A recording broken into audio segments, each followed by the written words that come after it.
Start करते हैं। Energy of each photon is equal to H into nu, ये सबको मालूम है, ठीक है। इससे पहले मैं 7 क्लासेस पढ़ा चुका हूँ, यह 8वीं क्लास है। अब आपको पूरी चीज़ समझ में आना चाहिए सीक्वेंस में।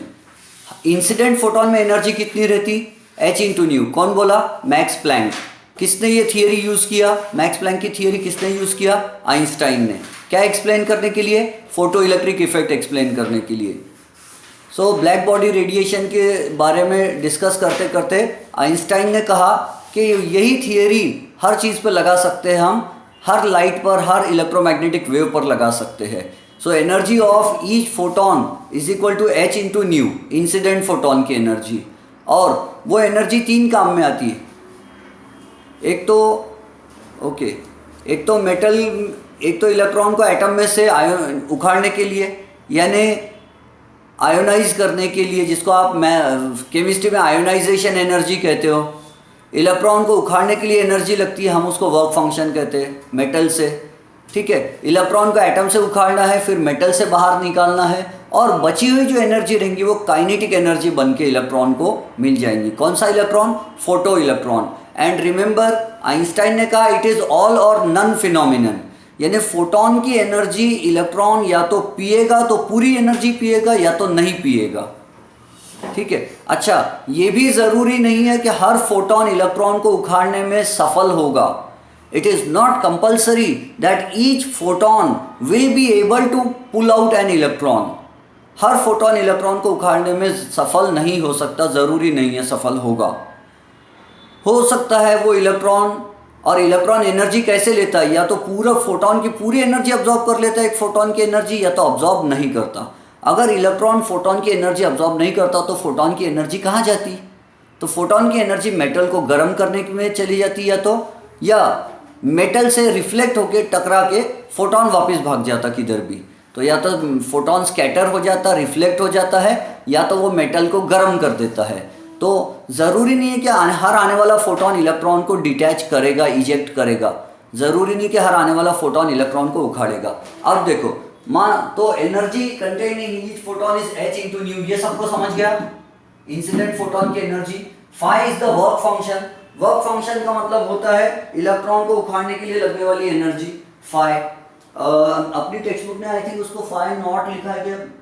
मुझे देखने दो। उन्होंने फाई नॉट लिखा है, नॉट लगा देता हूँ यहाँ पे। Phi not is the energy of the energy which is required to pull out an electron from the metal surface. Phi not की वैल्यू अलग अलग मेटल्स के लिए अलग अलग होती है। पुरानी बुक्स में अलग वैल्यू दी हुई थी, इस बुक में थोड़ी सी अपनी टेक्स्ट बुक में वैल्यू चेंज की है।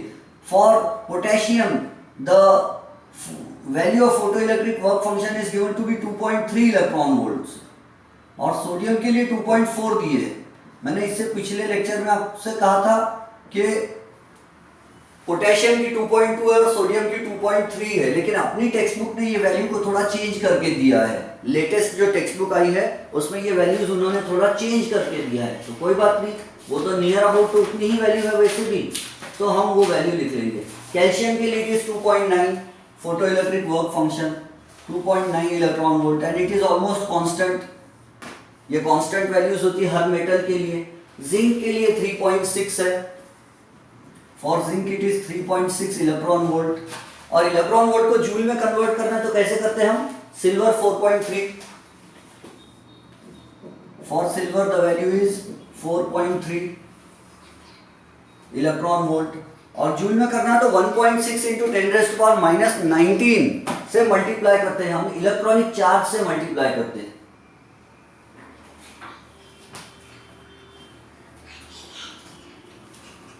एल्यूमिनियम के लिए भी उतनी ही वैल्यू है। For aluminium also it is 4.3। ये टेबल याद नहीं करना है, it is given in the text book, it's only for our knowledge. Tungsten के लिए इट इज 4.5 इलेक्ट्रॉन वोल्ट। ये टेबल लर्न नहीं करना है, it's only for knowledge. Gold के लिए इसकी वैल्यू बहुत ज्यादा, it is 5.1 electron volt.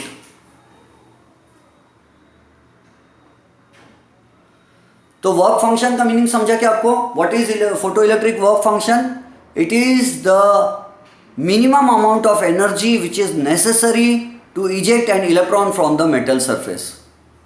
Yes तो बोल दो, हाँ, वेरी गुड। अब उसके आगे की कहानी देखो। Can I write h into nu is equal to h into nu not plus half m v max square. देखो क्या कर दिया मैंने क्या कर दिया। What is photo electric work function?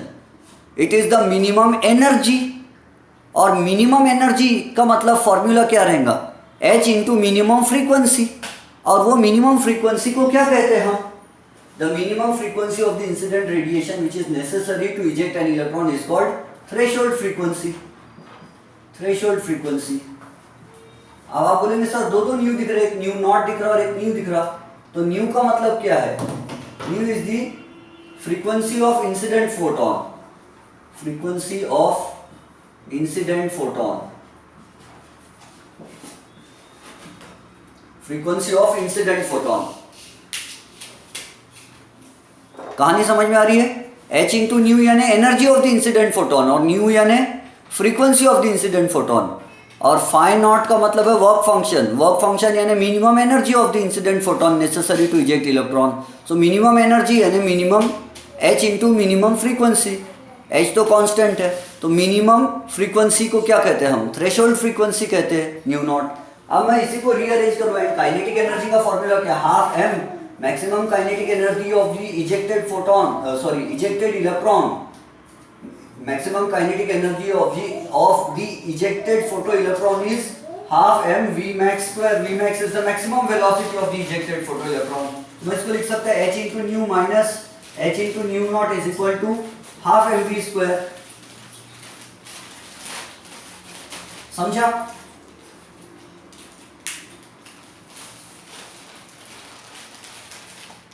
बोलने में बहुत, लिखने में बहुत सुस्त हो रहे हो आज आप। अंडरस्टूड और नॉट? Okay, very good. हाँ, ऐसे फटाफट आंसर दिया करो ताकि मुझे पता चले आपको समझ रहा है, तो मैं आगे बढ़ूंगा। अगर रिस्पॉन्स नहीं आया तो मुझे लगता है मैंने क्या पाप कर दिया, क्या पढ़ा दिया, आपको समझा क्यों नहीं। इसके आगे की कहानी। तो एनर्जी कितने काम में यूज कर रहा है? फोटोन की एनर्जी इलेक्ट्रॉन कितने यूज में ला रहा है? 3 यूज में ला रहा है। एक, एटम से फ्री होने में, एटम का चंगुल से छूटने में। दूसरा, मेटल के चंगुल से छूटने में। तीसरा वो एनर्जी काइनेटिक एनर्जी बना के यूज कर रहा है। लेकिन हम यहाँ बेसिकली 2 ही लिखते हैं। Energy of the incident photon is used for 2 purposes, 2 basic purposes. Number 1, work function to free itself from the metal surface, and the remaining energy of the photon is given to the photoelectron in the form of maximum kinetic energy. Kinetic energy बन के मिलती है। So what is the formula for kinetic energy here? Half m v max square, which is kinetic energy of the photoelectron, ejected photoelectron, is equal to, I can take h common, nu minus nu naught. Nu minus nu naught. What is nu? Frequency of the incident photon, and nu naught is the threshold frequency. Very good. अब इसमें देखो case 1, इसमें 3 cases हो जाती। Case 1, if frequency of the incident photon is less than threshold frequency, या एक काम करते ग्रेटर वाला कर देते। If the frequency of the incident photon is greater than threshold frequency, तो क्या होगा? What will happen? If the frequency of the incident radiation is greater than threshold frequency, मतलब this energy will be greater than wave photoelectric function. So ऐसा समय हम लिखेंगे the ejected photoelectron will be ejected, ऐसा लिख देते। Photoelectron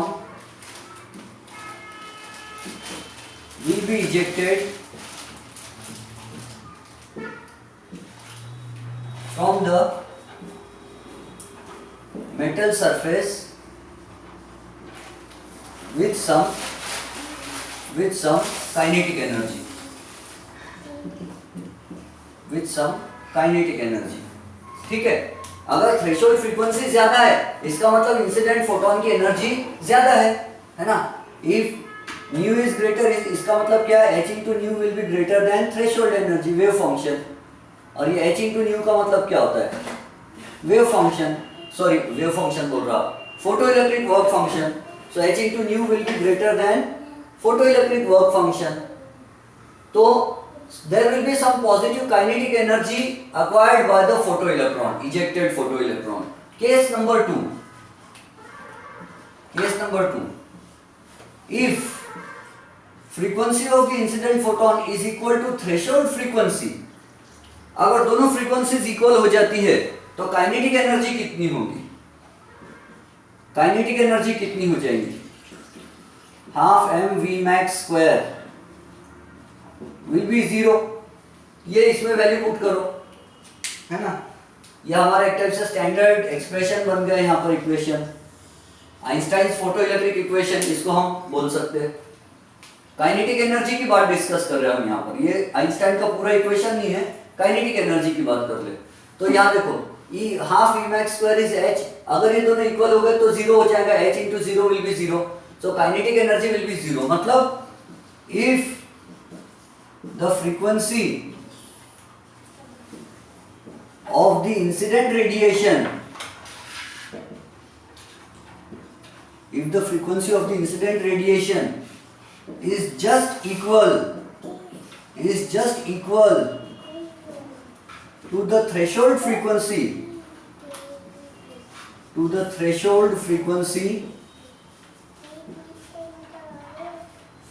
of the given metal,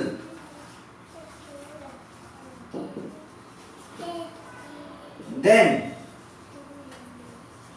the photoelectron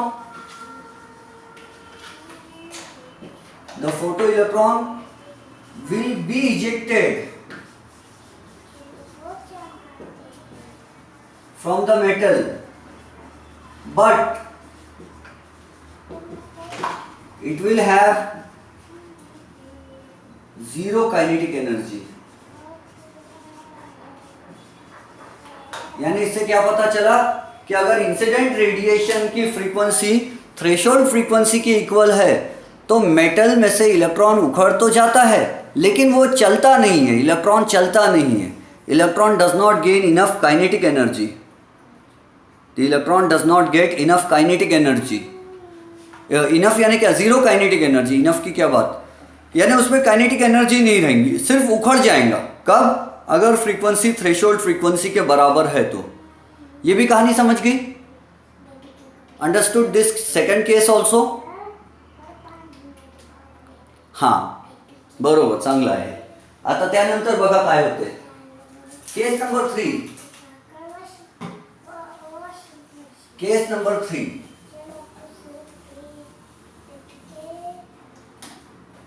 ये सब वैल्यूज इसमें पुट करके देखो. केस नंबर 3 में क्या है, if the frequency of the incident photon is less than threshold frequency, अगर थ्रेशोल्ड फ्रीक्वेंसी से कम फ्रीक्वेंसी का फोटो इलेक्ट्रॉन रहा, सॉरी, इफ थ्रेशोल्ड फ्रीक्वेंसी से कम फ्रीक्वेंसी का फोटोन रहा तो क्या होगा. If the frequency of the incident photon, if the frequency of the incident photon is less than the threshold frequency, if it is less than the threshold frequency,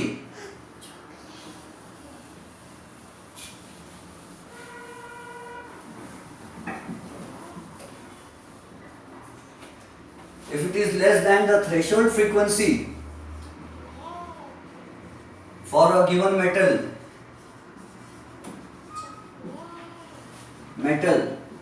then photoelectrons will not be ejected because kinetic energy can not be negative, can never be negative, because we know that kinetic energy can never be negative. अगर समझो new not greater है और new smaller है तो ये क्या हो जाएगा, फिर ये माइनस में आएगा और ये h के साथ में जो आंसर आएगा वो माइनस में आएगा। और काइनेटिक एनर्जी कभी माइनस में आ नहीं सकती। क्यों नहीं आ सकती? क्योंकि हाफ तो पॉजिटिव इंटीजर है, मतलब पॉजिटिव फ्रैक्शन है। m मास कभी माइनस में रहता नहीं है, वेलोसिटी का स्क्वायर है वो भी माइनस नहीं हो सकता, तो काइनेटिक एनर्जी कभी नेगेटिव नहीं हो सकती। काइनेटिक एनर्जी नेगेटिव नहीं हो सकती तो इसका मतलब है कि ये कंडीशन बन ही नहीं सकती। ऐसा कभी होगा ही नहीं कि थ्रेशोल्ड फ्रीक्वेंसी से कम फ्रीक्वेंसी का फोटोन आया और उसने मेटल में से इलेक्ट्रॉन उखाड़ दिया, ऐसा पॉसिबल होता ही नहीं है। बात समझ में आ गई? Yes, very good. ये थी 3 केसेस जो आइंस्टाइन ने एक्सप्लेन करके दिया है। उसके बाद रिमेंबर हम प्रॉपर्टीज भी डिस्कस करेंगे। ये जो फोटो इलेक्ट्रिक इफेक्ट है, it is an instantaneous process. वो भी मैं सब आपको लाइन टू लाइन समझा कर दूंगा, पढ़ के सुना दूंगा बुक से। बल्कि पहले थोड़ा मैथमेटिकल पार्ट देख लेते हैं इसके आगे। तो आइंस्टाइन ने क्या कहा? व्हाट डिड आइंस्टाइन से? आइंस्टाइन ने कहा कि इंसिडेंट फोटोन की एनर्जी 3 काम में आती है, लेकिन हम क्या बोल रहे हैं, बेसिकली 2 काम में आ रही है। Energy of the incident photon is h nu is equal to photo electric work function, minimum energy required to pull out the electron, plus kinetic energy of the photo ejected photo electron. ऐसा लिख रहे हैं, है ना। और यहाँ हम क्या लिख रहे हैं, h into nu is equal to h into nu not plus half mv max square. ये थोड़ी देर पहले लिखा था मैंने। This is called Einstein's photo electric equation. ये क्या है? एल्बर्ट आइंस्टाइन का 1905 में समझाया हुआ फोटो इलेक्ट्रिक इक्वेशन है। Photo electric equation, photo electric equation, ठीक है। अब इसमें एक चीज और हम कर सकते हैं, मालूम है क्या? You know that kinetic energy और स्टॉपिंग पोटेंशियल में क्या रिलेशन है? स्टॉपिंग पोटेंशियल और काइनेटिक एनर्जी में क्या रिलेशन है? This is known to you. Kinetic energy और स्टॉपिंग पोटेंशियल में क्या रिलेशन है?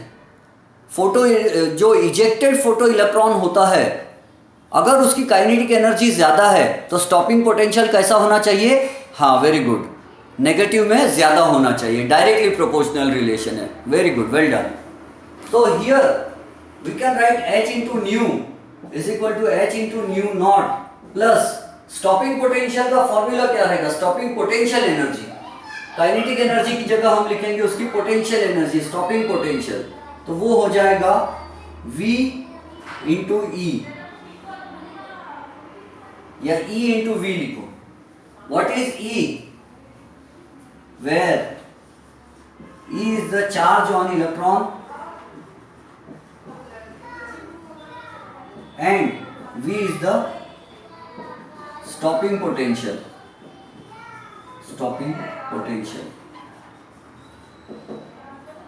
magnitude, stopping potential का magnitude। आप बोलेंगे सर ये कहां से आ गया V? देखो वर्क इज इक्वल टू क्या होता है? अच्छा, पोटेंशियल एनर्जी का फॉर्मूला बताओ। Potential energy is defined as the work done to move a unit positive charge from one point to another point. Potential energy का फॉर्मूला मालूम है सबको? 9th-10th में पढ़ा हुआ। पोटेंशियल एनर्जी का क्या होता था? पोटेंशियल एनर्जी का 9th-10th में पढ़ा हुआ formula, potential energy V is equal to work done to move a unit positive charge. तो अब यहाँ यूनिट पॉजिटिव चार्ज की जगह हम यूनिट नेगेटिव चार्ज लिखेंगे, क्योंकि इलेक्ट्रॉन मूव हो रहा है यहाँ पर, फोटो इलेक्ट्रॉन, उखड़ा हुआ इलेक्ट्रॉन। तो work done is equal to क्या हो जाएगा? V into e is equal to work done हो जाएगा। और यहाँ वर्क की जगह हम क्या लिखेंगे? काइनेटिक एनर्जी लिखेंगे, काइनेटिक एनर्जी लिखेंगे। इसलिए इस काइनेटिक एनर्जी की जगह ये लिख दिए। तो ये भी आइंस्टाइन के फोटो इलेक्ट्रिक इक्वेशन का एक नमूना है। This is also a form of Einstein's photoelectric equation. What do you say student? समझ में आ रहा है कुछ? मैथमेटिकल पार्ट समझ में आ रहा है इसका? पूछो। Very good. शुभांगी ये नहीं समझा। ओके सी पोटेंशियल एनर्जी का डेफिनेशन देखो, इलेक्ट्रोस्टैटिक्स में भी पढ़े अपन ने। Potential energy is defined as the work done to move a unit positive charge, है ना। पोटेंशियल डिफरेंस का मालूम है आपको क्या होता? पोटेंशियल एनर्जी बोलने की जगह पोटेंशियल डिफरेंस बोलना चाहिए better. Potential difference is defined as the work done to move a unit positive charge. Potential difference is defined as the work done to move a unit positive charge from one point to another point। तो यहाँ unit positive charge की जगह we are writing unit negative charge, क्योंकि क्या flow हो रहा है from one point to another point. Emitter से कलेक्टर तक क्या फ्लो हो रहा है? इलेक्ट्रॉन फ्लो हो रहा है, फोटो इलेक्ट्रॉन। दैट्स वाई हम वहां पर क्या लिख दे रहे हैं? ई लिख रहे हैं वहां पर। तो V is equal to work done upon E. मैंने वहाँ W की जगह पूरा लिख दे तो W क्या है ना। ये तो वो W कोई समझेंगे नहीं। So it is work done, और वर्क डन की जगह हमने काइनेटिक एनर्जी रख दिया। सांगा समजलं की नाही तुम्हाला? आता सगळ्यांना समजलं?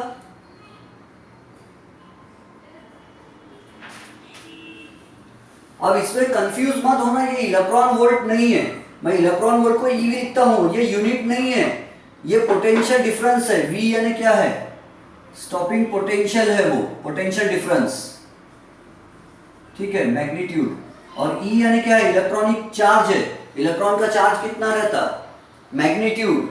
तो 1.6 इंटू 10⁻⁻19 कूलम। इसके बेसिस पर, ये दो फॉर्मूला के बेसिस पर हमको बहुत सारे न्यूमेरिकल क्वेश्चन सॉल्व करना है। हमें बहुत सारे न्यूमेरिकल क्वेश्चन सॉल्व करना है ये दो फॉर्मूला यूज करके, ठीक है। अब मैं आपको आइंस्टाइन ने क्या बोला वो आपको समझा देता हूं ओरली। आइंस्टाइन ने क्या बोला वो समझा देता हूं। Einstein said that when a photon of ultraviolet radiation arrives at the metal surface, ultraviolet जरूरी नहीं हर बार अल्ट्रावायलेट आए, कभी भी अल्ट्रावायलेट आया अगर तो क्या होगा। Einstein said that when a photon of ultraviolet radiation arrives at the metal surface and collides with an electron, that ultraviolet photon gives all its energy h into nu to the electron. This energy is gained by the electron and the photon no longer exists. Photon गायब हो जाता, उसकी पूरी energy कौन P लेता है? Electron पी लेता है। If phi not is the work function of the material of the emitter plate, सबका वर्क फंक्शन अलग होता है, मेटल का मैंने अभी टेबल लिख दिया था आपको। Then electrons will be emitted, अगर वर्क फंक्शन है, और then electrons will be emitted if and only if the energy gained by the electron is more than और equal to the work function. अगर वो थ्रेशोल्ड फ्रीक्वेंसी के equal है या उससे ज़्यादा है तो मेटल में से इलेक्ट्रॉन उखड़ जाएगा। एंड दस अ मिनिमम और threshold frequency new not is required. इसका मतलब है कि थ्रेशोल्ड फ्रीक्वेंसी एक नया कॉन्सेप्ट जन्म हुआ यहाँ पर। थ्रेशोल्ड फ्रीक्वेंसी रहेंगी तो ही, मतलब इंसिडेंट फोटोन की एनर्जी अगर थ्रेशोल्ड वर्क फंक्शन के बराबर है या ज़्यादा है, या इंसिडेंट फोटोन की फ्रीक्वेंसी थ्रेशोल्ड फ्रीक्वेंसी की इक्वल है या ज़्यादा है, तो it can pull out electron from the metal surface. If the frequency of the incident photon is less than threshold frequency, the photon will not have enough energy to liberate an electron. As a result, no electron will be ejected. However intense the incident radiation is, चाहे intensity कितनी भी हो, intensity ज़्यादा होना यानी number of photon ज़्यादा होना, लेकिन फोटोन में एनर्जी भी तो चाहिए। तो अगर हम रेडियो वेव्स यूज़ करते हैं और बहुत सारी एनर्जी वाला बहुत सारी इंटेंसिटी वाले रेडियो वेव्स यूज़ करते हैं, हम intense beam of radio waves use करते हैं और जिंक मेटल में से इलेक्ट्रॉन निकालने की कोशिश करते हैं तो नहीं निकलेगा। क्यों? नंबर ऑफ फोटॉन ज़्यादा रहेंगे लेकिन एक भी फोटॉन काम का नहीं रहेगा, क्योंकि उसकी फ्रीक्वेंसी थ्रेशोल्ड फ्रीक्वेंसी से कम रहेगी, ठीक है। दूसरी बात यह है, energy is given by the photon to the electron as soon as the radiation is incident on the metal surface. ये बहुत इंपॉर्टेंट पॉइंट है। फोटो इलेक्ट्रिक इफेक्ट जो है ये इंस्टेंटेनियस प्रोसेस है। जैसे फोटोन इलेक्ट्रॉन पे टकराया, इलेक्ट्रॉन ने एनर्जी पिया कि इलेक्ट्रॉन उखड़ जाता। ऐसा नहीं है कि इलेक्ट्रॉन एनर्जी पीने के बाद बोलता वाह रसना क्या जूस है और फिर बाद में निकलेगा आधे घंटे के बाद, ऐसा नहीं है। जिस सेकंड, जिस पल, लम्हा, क्षण इलेक्ट्रॉन ने फोटोन की एनर्जी पिया तुरंत उखड़ जाता है। The exchange of energy between photon and electron is instantaneous. तुरंत एनर्जी पी के तुरंत इलेक्ट्रॉन उखड़ जाता है। Hence there is no time lag between the incidence of light and emission of electrons. यानी जैसे ही फोटोन इलेक्ट्रॉन पे टकराया, इलेक्ट्रॉन ने एनर्जी पिया, तो उसके बीच में टाइम गैप इंटरवल नहीं है। बस फोटोन टकराया इलेक्ट्रॉन से तो इलेक्ट्रॉन उखड़ गया। Also when the incident radiation is stopped, there are no photons to transfer the energy of electrons. Hence the photo emission stops immediately. जैसे ही हमने इंसिडेंट रेडिएशन बंद किए तुरंत इलेक्ट्रॉन्स का उखड़ना बंद हो जाता, मेटल में से इलेक्ट्रॉन उखड़ना बंद हो जाता। ये सब चीज़ें क्या बताती है कि फोटो इलेक्ट्रिक इफेक्ट एक इंस्टेंटेनियस प्रोसेस है, तुरंत इलेक्ट्रॉन उखड़ता है मेटल में से। थर्ड पॉइंट ये है, आइंस्टाइन ने कहा कि आइंस्टाइन के हिसाब से अगर इंसिडेंट रेडिएशन की इंटेंसिटी अगर ज़्यादा है, अगर हम इंसिडेंट रेडिएशन की इंटेंसिटी बढ़ाते हैं तो उससे क्या होगा, नंबर ऑफ फोटॉन्स बढ़ेगा। Number of photons per unit surface area per unit time, number of photons per second per unit area बढ़ेगा, लेकिन एनर्जी नहीं बढ़ेगी। तो इसका मतलब ये है कि लार्जर इंटेंसिटी रेडिएशन जो है वो ज़्यादा इलेक्ट्रॉन्स उखाड़ सकता है, लेकिन कब, अगर उसकी फ्रीक्वेंसी थ्रेशोल्ड फ्रीक्वेंसी से ज़्यादा है या इक्वल है तो। कहने का मतलब है कि इंटेंसिटी बढ़ाने से नंबर ऑफ फोटॉन्स बढ़ते हैं, उससे फोटॉन्स की एनर्जी नहीं बढ़ती। यानी लोअर इंटेंसिटी का लाइट है, इसका मतलब है लेस नंबर ऑफ फोटॉन है। जहाँ डिम लाइट है मतलब नंबर ऑफ फोटॉन्स कम है, और ब्राइट लाइट का मतलब है नंबर ऑफ फोटॉन्स ज़्यादा है। फिर उसके बाद एक और चीज़ ये है कि एक बार इलेक्ट्रॉन मेटल से उखड़ गया और कलेक्टर अगर हायर पोटेंशियल पर है एमिटर से ज़्यादा, तो इलेक्ट्रिक फील्ड जो है वो इलेक्ट्रॉन को अपनी तरफ खींचेंगी। यानी कलेक्टर अगर हाई पॉजिटिव पोटेंशियल पर है तो इलेक्ट्रॉन को अपनी तरफ खींच लेगा। अगर वो ज़ीरो पोटेंशियल पर है तो भी फोटो इलेक्ट्रिक करंट होगा। कलेक्टर अगर ज़ीरो पोटेंशियल पर है तो भी फोटो इलेक्ट्रिक करंट काम करेगा। लेकिन अगर कलेक्टर को नेगेटिव पोटेंशियल दे दिया जाए तो वो इलेक्ट्रॉन्स को, आने वाले इलेक्ट्रॉन्स को रिपेल करेगा और करंट बंद हो सकता है, बंद हो जाएगा, फिर उसको स्टॉपिंग पोटेंशियल बोलते हैं। तो अगर हम इंटेंसिटी बढ़ा रहे तो स्टॉपिंग पोटेंशियल का इंटेंसिटी से कोई रिलेशन नहीं है। हाँ, अगर आप फ्रीक्वेंसी बढ़ा रहे हो तो स्टॉपिंग पोटेंशियल भी नेगेटिव साइड में बढ़ेगा। इंटेंसिटी बढ़ाने से सिर्फ नंबर ऑफ फोटॉन्स बढ़ेगा और करंट सैचुरेट हो जाएगा, जो कि कल हमने पढ़ा था।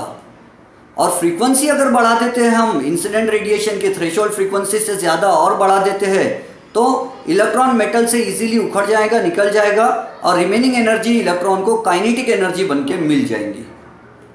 और सब उखड़े हुए इलेक्ट्रॉन्स की काइनेटिक एनर्जी एक जैसी नहीं रहती। कुछ इलेक्ट्रॉन्स की काइनेटिक एनर्जी ज़्यादा रहती है और कुछ इलेक्ट्रॉन्स, उखड़े हुए इलेक्ट्रॉन्स की काइनेटिक एनर्जी कम रहती है।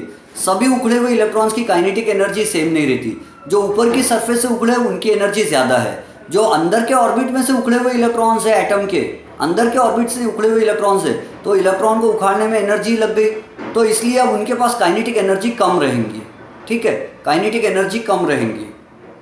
कहने का मतलब समझ रहे हो? All photo electrons, all the ejected photo electrons do not have same kinetic energy. उखड़े हुए इलेक्ट्रॉन में कुछ इलेक्ट्रॉन्स के पास काइनेटिक एनर्जी ज़्यादा होती है और उखड़े हुए इलेक्ट्रॉन्स में से कुछ फोटो इलेक्ट्रॉन्स के पास काइनेटिक एनर्जी कम होती है। इसीलिए कुछ इलेक्ट्रॉन्स कलेक्टर तक पहुंच जाते हैं और कभी कभी कुछ इलेक्ट्रॉन्स कलेक्टर तक नहीं पहुंच पाते हैं। अगर इजेक्टेड इलेक्ट्रॉन्स के पास स्टॉपिंग पोटेंशियल से ज़्यादा एनर्जी है तो इलेक्ट्रॉन कलेक्टर तक पहुंच जाएंगे, और स्टॉपिंग पोटेंशियल की इक्वल एनर्जी है तो वहीं रुक जाएंगे, और अगर स्टॉपिंग पोटेंशियल से कम एनर्जी है तो करंट फ्लो होगा ही नहीं। तो वो stopping potential cut off frequency कहलाएंगी फिर वो। ठीक है, यानी कट ऑफ पोटेंशियल होगा, वो स्टॉपिंग पोटेंशियल होगा। ये सब चीज़ों से ये पता चला कि मैग्नीट्यूड ऑफ फोटो करंट जो है वो इंटेंसिटी पर डिपेंड करता है, और इंटेंसिटी यानी number of photo electrons emitted पर सेकेंड डिपेंड करता है, लेकिन पोटेंशियल V पर डिपेंड करता है। लेकिन फ्रीक्वेंसी का रिलेशन स्टॉपिंग पोटेंशियल से कैसा है? जितना स्टॉपिंग पोटेंशियल, जितनी kinetic energy of the kinetic energy of the photo electrons बढ़ेंगी, उतना स्टॉपिंग पोटेंशियल भी हमको नेगेटिव में बढ़ाना पड़ेगा। आइंस्टाइन ने ये सब चीज़ें कहा है। Einstein said all these things. ये मैंने आपको सीक्वेंस में समझा दिया। इसके पहले की क्लास में मैं पूरी चीज़ें कॉन्सेप्ट्स क्लियर कर रहा हूँ। हाँ, ये प्रैक्टिकल बेस्ड है, इसके प्रैक्टिकल्स किए गए हैं और प्रैक्टिकल से ये सब साबित है। आइंस्टाइन ने थियोरिटिकल दिया था। Remember, Einstein was a theoretical physicist. Einstein ने थियोरी में दिया था ये सब 1905 में, और 1921 में आइंस्टाइन को इसके लिए नोबेल प्राइज मिला। प्रैक्टिकल करके देखा गया तो सच हुआ। ये आइंस्टाइन की बताई हुई बातें सच निकली practically. So that was about the photo electric effect Einstein की नज़रों से। आइंस्टाइन ने मैक्स प्लैंक की क्वांटम थियरी ऑफ लाइट को यूज़ किया और उसके बेसिस पर एक्सप्लेन किया 1905 में। बोलो, कोई डाउट, कोई डिफिकल्टी?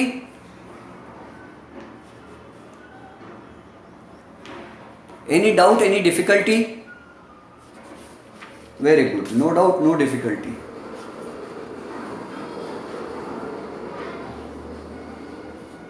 तो we will stop here then. हम यहाँ रुक जाएंगे और फिर नेक्स्ट क्लास में हम लोग न्यूमेरिकल क्वेश्चंस भी कर सकते हैं।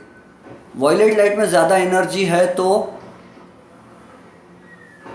हाँ, सोडियम मेटल पर अगर वॉयलेट लाइट आ रहा है तो वो इलेक्ट्रॉन, फोटो इलेक्ट्रॉन एमिट करेगा। रेड लाइट का क्वांटम, रिमेंबर सोडियम जो है वो कम एनर्जी पे भी इलेक्ट्रॉन उखाड़ने को तैयार है, पोटेशियम एंड सोडियम, क्योंकि वो एल्कली मेटल्स, उनके आउटर मोस्ट ऑर्बिट में एक एक ही इलेक्ट्रॉन है, तो उधर जल्दी से निकालना चाहते हैं इलेक्ट्रॉन को। वो चाहते हैं कि उनके ऑर्बिट से जल्दी इलेक्ट्रॉन निकल जाए। उनकी आयोनाइजेशन एनर्जी वर्क फंक्शन बहुत कम है। ठीक है, आई होप आप समझ गए होंगे। कोई डाउट या डिफ़िकल्टी होती है तो आपके पास मेरा नंबर है, do ask questions to me, and text book से भी रीड कर लेना। कहीं कोई डिफ़िकल्टी आती है तो मुझे बताओ, I am always ready to help you. ठीक है, व्हाट्सएप पे मुझे मैसेज करो, मैं तुरंत आपके आंसर्स दूंगा। Bye bye, have a nice day.